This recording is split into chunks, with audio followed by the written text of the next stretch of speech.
tu sei una Madonna, perché tu sei uno come tutti questi qui. Ma nessuno sta dicendo che sei te? Ma chi sarai mai? Chi sei Hegel? Che non è vero che i gay non hanno fatto niente. I gay hanno fatto un sacco di cose. Sono le istituzioni che non ci hanno risposto, ma i gay hanno fatto un sacco di cose.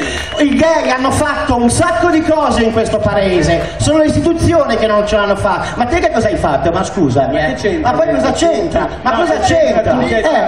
Appunto, allora un giornalista mi fa un altro lavoro. Franco, che a parte mettersi le scarpe brutte ha fatto tanto. I gay hanno fatto, non hanno fatto, c'è bisogno delle associazioni, è ora di chiudere come dice Alessandro. Io dico questo, che le associazioni hanno fatto quello che hanno potuto, non c'era Umberto Eco disponibile a fare i presidenti delle varie associazioni, quindi le associazioni sono state fatte col materiale umano disponibile, quindi io tra l'altro vorrei anche spezzare una lancia, prima sono stati sottolineati i difetti, spezziamo una lancia anche ai pregi, perché se c'è anche stato qualche mattacchione che magari non è più tra noi, nel senso che ma tipo di chi parli? Ci sono tante persone, insomma, penso a un veneto, mi viene in mente Beppe Tasco, ho fatto io l'orazione del funebre. Stai parlando delle associazioni? No, sto parlando della militanza e di tanta gente che ci ha messo energia, fatica, impegno.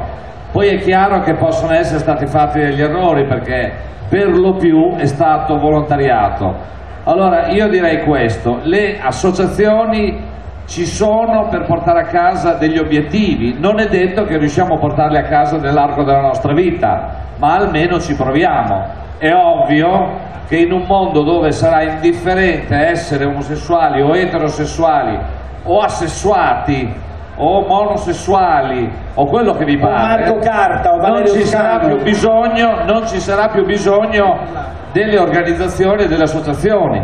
In un mondo dove non esisterà più la sessofobia non ci sarà più bisogno di fare dibattiti di questo tipo. Sì. In un mondo dove non ci sarà più il Vaticano non dovremo più romperci le palle a litigare con Ratzinger dalla mattina alla sera. Senza immaginare un mondo che non esiste.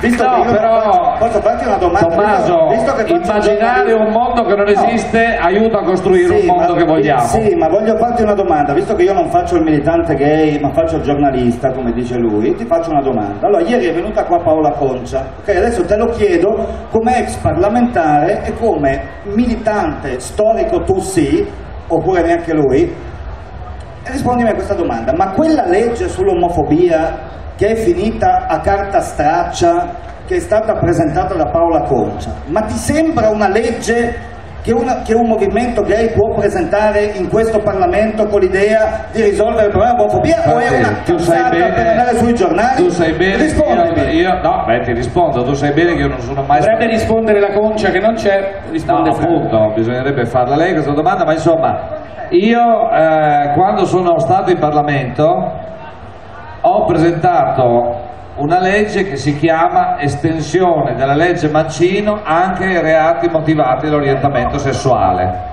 per una ragione molto semplice.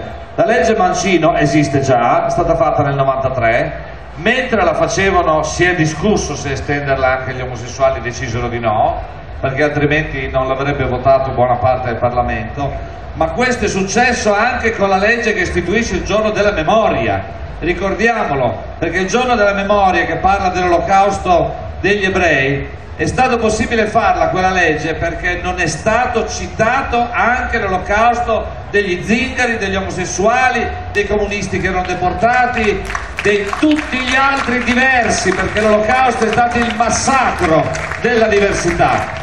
E se avessero scritto la parola omosessuali triangoli rosa, perché c'erano i triangoli rosa, a proposito di Beppe Tasca che tu hai conosciuto, che era un tuo amico, fu il primo ad andare come associazione alla inaugurazione del triangolo rosa del monumento a Mauthausen nell'84, pensate, il primo inaugurato. Poi il secondo l'ho inaugurato io a Bologna nel 90, a presenza del console tedesco. C'eri sempre, Franco, c'è sempre. C'è sempre, tutti i 25 aprile ci troviamo lì ed è sempre una bellissima cerimonia, perché non siamo in tantissimi, siamo un centinaio di persone, però ci siamo sempre. Allora, io nella commissione ero riuscito a farmela votare, Bisogna dire durante il governo, ma guardate, io lo dico perché quando si dice che è indifferente che ci sia un governo di centro-sinistra o un governo di centro-destra, non è vero. Durante il governo di centro-sinistra, in soli 18 mesi, con il senatore Silvestri siamo riusciti a portare a casa il riconoscimento del vitalizio a Braibanti, che è stata una grande cosa, guardate, forse molti di voi non sanno chi è Braibanti, però quella è stata veramente una grande vergogna nazionale, è stato il primo processo a un omosessuale solo perché era omosessuale.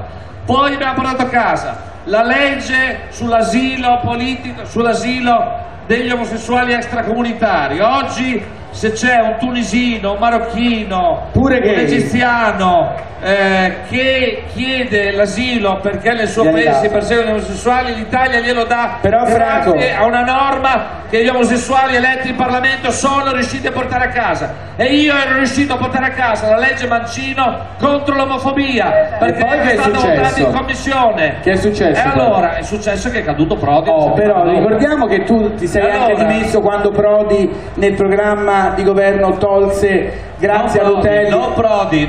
Rutelli. E vabbè, ma Prodi era il Presidente del Consiglio, se non ha le palle. Il killer delle nostre battaglie durante il governo di sinistra si chiama Rutelli. Ma chi era il Presidente del Consiglio? È un nome da ricordare. Chi era il Presidente del Consiglio? Il Presidente del Consiglio era Prodi. E se non ha le palle stia a casa. E chi minacciò la caduta del governo se si lasciava passare un emendamento che io avevo proposto in finanziaria si chiama Paola Binetti, una grandissima stronza anche che non quella merita di essere il Parlamento italiano. Ciao Paola Binetti! Quella col cilicio. Allora voglio dire una cosa, Franco, piano che ti prende un infarto. Io non ero d'accordo con la proposta dell'aggravante. Perché era una proposta sbagliata. Legge. Quindi hai risposto a Tommaso che non era una legge. Bisognava portare avanti il discorso della legge Mancino, stop!